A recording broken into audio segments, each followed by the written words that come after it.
So I want to ask our experts, what have you learned as you've been going through this automation process? Darren, I'll start with you first on that one.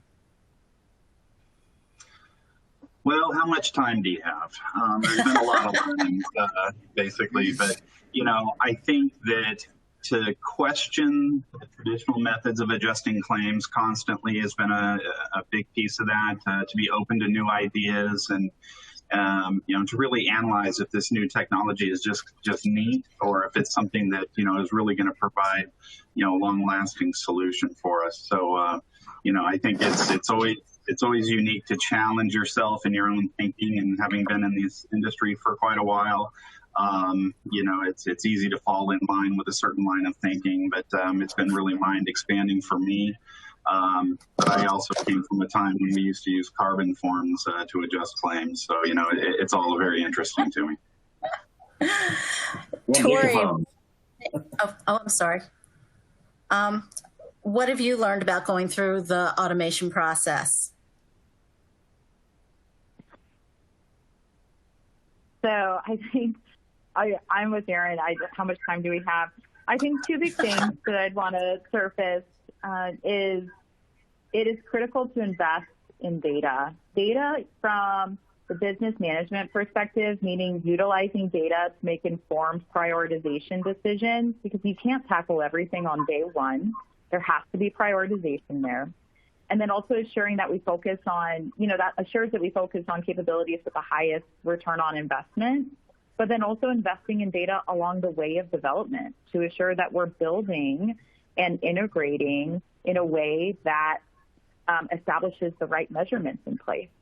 And so there's really that cycle of utilizing data to build our products, but then also building for measurements and having our measurements in mind as we're investing in the technology.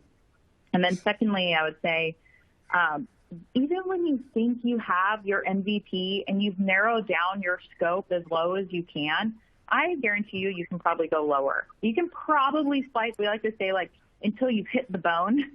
You'll know when you hit the bone, because you're like, okay, there's no longer any value here.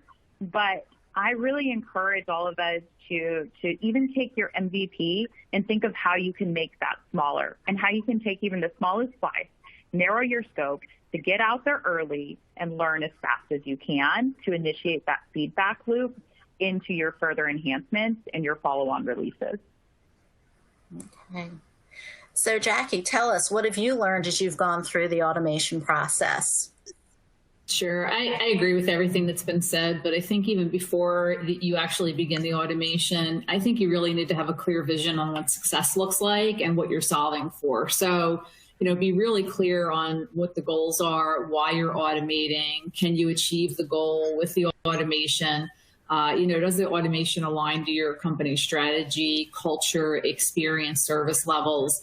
When you decide to automate functions, I think it's also very important to make sure that you have the voice of the end user and other stakeholders involved to see how they're actually going to interact with the system and the reality of the benefit versus that cost to automate.